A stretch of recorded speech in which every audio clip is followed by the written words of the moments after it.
I'm sure that Axel is also available afterwards, so you can feel free to seek him out and talk more about types. For now, we're going to switch gears a little bit, and I'm going to give you a super quick introduction into Emacs. So in terms of agenda, what awaits us in this presentation, I'm going to answer all of the W questions. So I'm going to explain to you what is Emacs, why would you want to use it, what is it like to use Emacs, and how do you start, should you choose that is interesting. And then at the very end, I'm also going to talk a little bit about the config file. Like here, be dragons, be warned, this is Emacs Lisp. All right, so let's start easy. What is Emacs? The name itself has many expansions.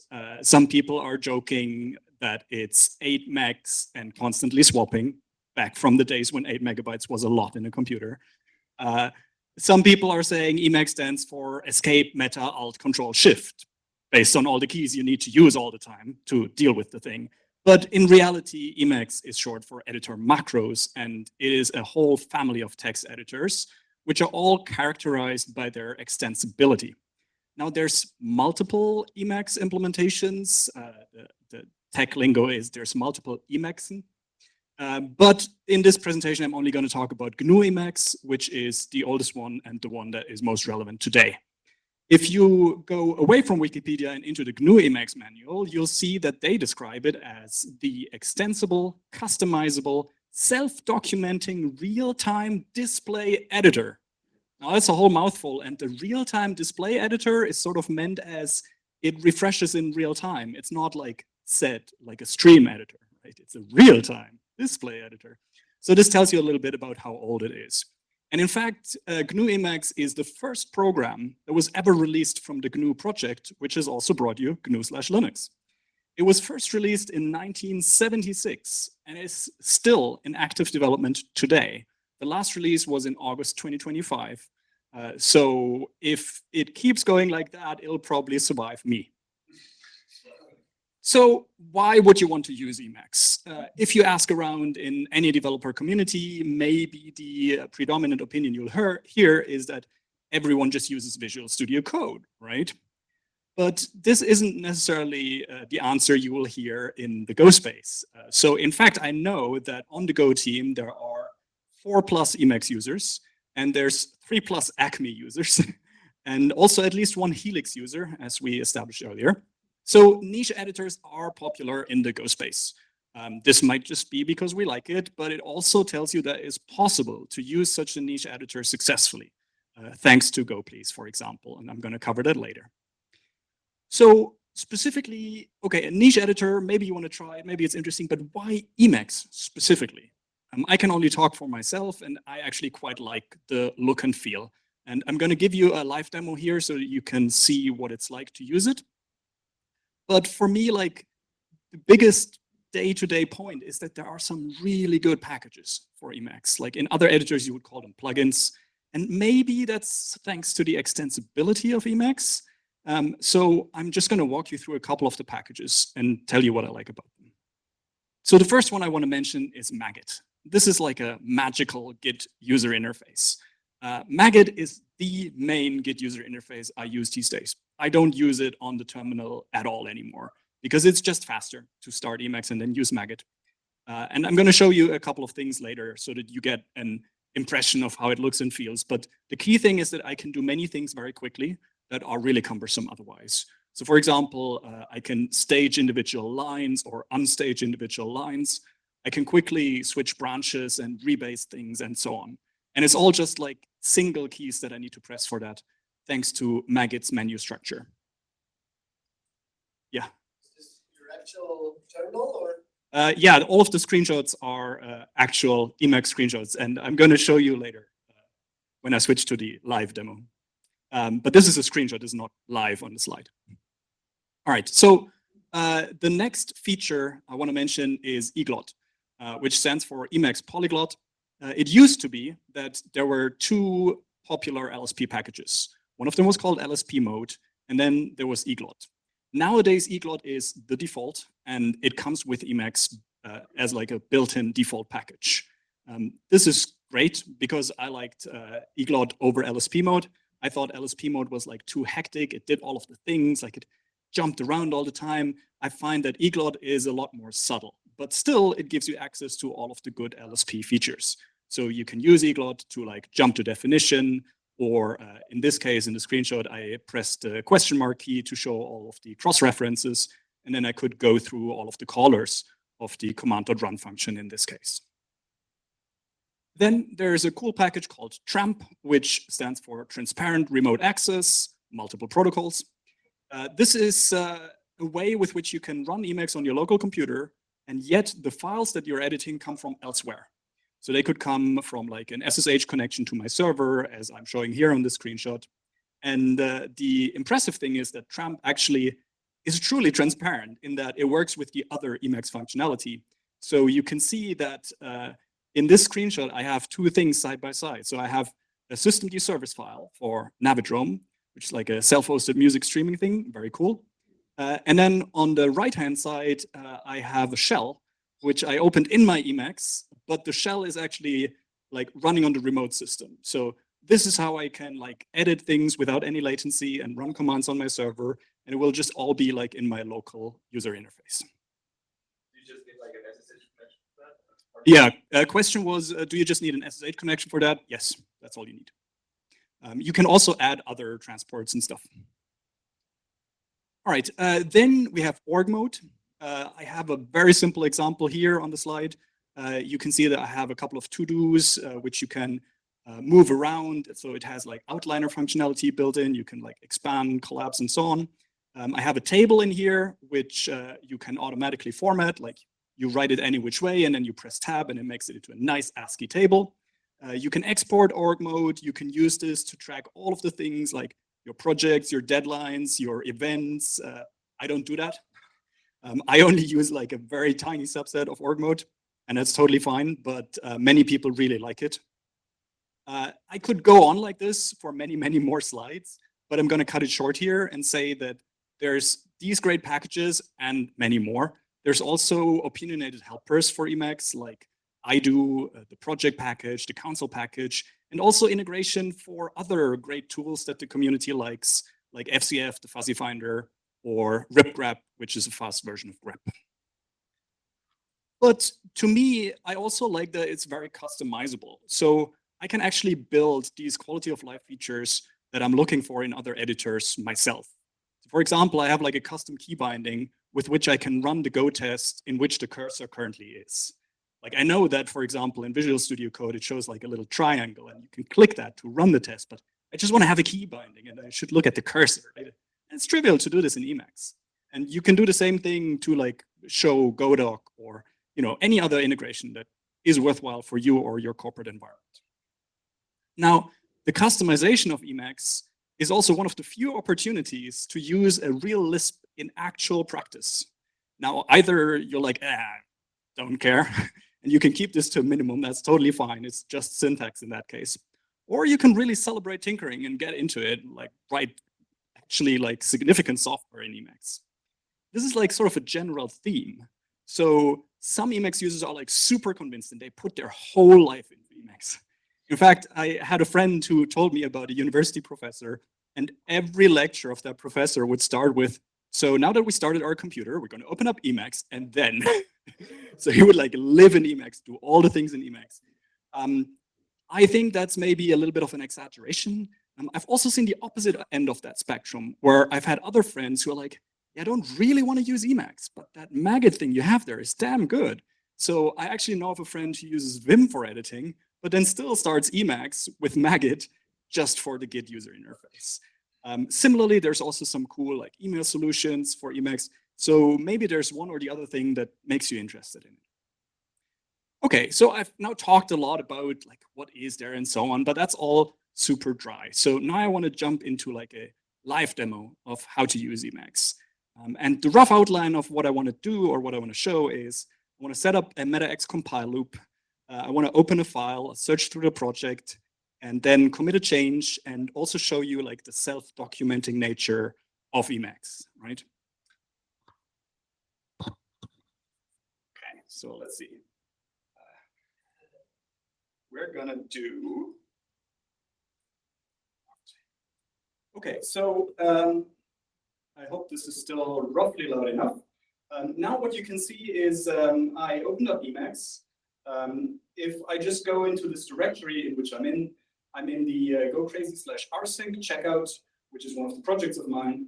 And if I just open any of these files, we just see like the content of the file. So far, so good. I want to show you Maggot, which I open using Control-X and then G. This is also what you see on the bottom of the screen, right? So if I press Control-X, G, that's how it looks like, right? Okay, so now I'm going to use Control-X1 to make that like the only frame, right? The Control-X are like the frame commands. So if I do Control-X2 or 3, you can like split this, but for now, we're just going to be like one thing, right? So now we see, okay, this is like the Maggot interface and nothing has changed. We see what is the last commit. We can open the log, we see what has changed. We can look into commits and so on. But for now, we're just going to go back to one of the Go files and we're going to say contains the objectively best Go rsync implementation. And now we see, okay, we have one change here. And we could stage this, and then we could commit it and say correct the docs, right? Now we can say, okay, we have one commit which hasn't been pushed into the upstream origin yet. So I'm going to say, this was nice, but actually I wanted to do something else. So I'm just going to say BS for branch spin-off. I'm going to say, this is my doc update branch, and I'm going to switch back to the main branch. And now, like that is in a separate branch, and we don't need to care about it anymore. All right. So one thing that we really need to do, and maybe, let's see. Yeah, let's go here. One thing we really need to do is if we change something here, we want to know if this broke our tests, right? It's a bit unfortunate that you can't see me type this, but you can sort of see it in the overlay. So what I do in order to start sort of an inner loop is that I use metax compile, which allows me to enter a compile command, and then I can enter any command I want, right? This can be like a shell command, whatever. Just going to put go test /./, which runs all of the tests.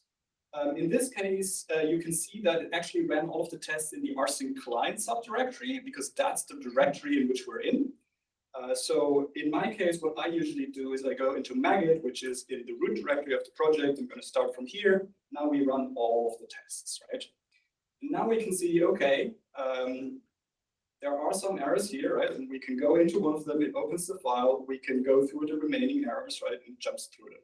So far, so good. So now let's see. We're going to undo this. What else did I want to show you? So we've now seen making a commit, running the tests. Oh yeah, one thing I want to say is that I just have Control-4 as one of my like user-defined shortcuts to just save all the files, run all the tests, right? This just runs my compile command. So if I'm debugging something more complicated, I can put anything in there and then just very quickly iterate on this, right? Like typically I would just change like a .go file and say, I don't know, foo, and not even save this stuff, just run Control-4, right? This is like super quick feedback and I really like this. So this is my inner loop. All right, so fuzzy finder and searching. So if we do AG, I don't know, let's say internal, we can just run AG, which is kind of like ripgrep. It's the older version of ripgrep. And then we have all of the results, right? I use this all the time, so this is like your project-wide search. So far, so good. There's also fuzzy finding. So if I'm like, okay, I just want to go into the sender file, I just type sender and hit fuzzy matches in all of the files of my project. All right, so this is sort of like standard editing editor sort of thing, right? Let me also show you like the self-documenting nature of Emacs. So in order to learn about what any given Emacs thing does, you press Control-H for help, right? So I can do Control-H, K, for help on a keyboard shortcut. I'm going to say Control-X1. And it tells me, oh yeah, CX1, it runs the command delete other windows. Which, if I do that, yes, indeed, it has deleted the other windows. Now only the documentation is left. And it says, well, this is a natively compiled function defined in window.el. So now I can jump into this, and now I'm in the source code of my editor. All right. You can see this on the window title, right? This goes directly into the Nix store and all the way to Emacs. And this extends to like all of the things, right? So I can do Control HF and then get the help for functions, right? This works for all the things, no matter if the functions are defined in like Emacs Lisp or in C code that it gets compiled into Emacs Lisp. Like really the entire thing is documented and discoverable. And if I had like a writable checkout, I could even go in there and change it and then like recompile and change my editor like that on the fly, right? So this is what they mean when they say that it's like self-documenting, right? It contains the documentation and you can browse it from within Emacs. All right, so that's the live demo part. Let's actually turn off the screen key and continue with the slide. So if you're like, it looks vaguely interesting, I want to try this out. How do you start using Emacs? Well, one of the good things is that you probably already know some of the key bindings from your terminal, because your shell, if you're using GNU Bash, or if you're using anything that uses the readline library, actually got these from Emacs. So Control A, you're already familiar, goes to the beginning of the line. Control E goes to the end of a line. If you use Meta B, which typically is Alt B or Escape B, you go back one word, Meta F, go forward one word, and so on. Now, you can follow the Emacs tutorial. It comes with like a built-in tutorial to learn these if you want to or not. The first time I got started with Emacs, I just didn't learn anything like that, and it was fine. At a later point, I went back and I was like, oh yeah, that seems nice. And I learned a couple new key bindings, and that was that. All right, so then the other obvious question is, okay, I installed Emacs and I started it, and it kind of looks different than how it looks on your computer. So you need a config file of some sort. If you don't want a config file, if you don't want to tinker with it at all, you can use one of the popular Emacs distributions, which would be Spacemacs or Doom Emacs. You can think of this kind of like Linux distributions, like the Linux kernel is the same for all of them, but like the look and feel is entirely different, like the software selection is entirely different. Spacemacs and Doom Emacs are kind of like that. They're built on Emacs, but they also use this weird leader key concept. So like in Spacemacs, everything starts with a space. I think in Doom Emacs, everything starts with a comma key. I just want to say that this is not the standard Emacs experience. So if you're like, I want to use one of these like fancy looking downstream Emacs distributions, fine, but just be aware that like it's a little different. The other extreme of the spectrum is you start from scratch and you just build up your own config file as you go. This is a route that I generally like when I use software like that, but I understand that it's not for everybody. Luckily, there are a lot of really good resources out there. There's emacswiki.org, where a lot of people are sharing their configs and what works for them. You can also read other people's config files and pick and choose and learn something new by browsing them. So speaking of the config file, I mentioned here be dragons. So we're going to start with a very simple example and then go one step further, and I'm going to leave you alone. So one of the things that I always like to change is the theme of Emacs, because by default, it's just white and boring. I like the Tango Dark theme. And I'm not sure if you've noticed, but the slides are also in Tango Dark theme for this presentation. So just saying. There are a couple of Emacs theme galleries where you can just browse them and see what looks good to you. Once you found one that you like, this is how you would change it in your Emacs config file. So you would have this line saying load theme Tango Dark T. That's kind of weird. Like, what does this even mean? If we translate it into similar Go code, it would probably look like at the very bottom, where it's load theme, opening paren, Tango Dark as a string, and then true, right? In Emacs Lisp, you have these parens around the entire expression, and the first word is sort of the function name. Then the Tango Dark, it has like this single quote in the beginning because it's like a symbol. There's not really an expression for that in other languages. And then the T stands for true. Obviously, for false, you would use nil. All right, so we're going to amp up the complexity a little bit. So this was relatively easy to read once you know it. This is one of the harder to read examples. And if you're like still on board after this, go ahead and install Emacs. So here, this is my eglot configuration. So this is how I'm saying that I would like to use LSP support for all of the Go files and all of the Nix files that I open. And the way I do it is I use usePackage. I'm going to tell usePackage that I would like to configure the eglot package. And then we have this sort of key value structure here, where the colon hook is the key, and then we have like the values for the hooks that we want to install.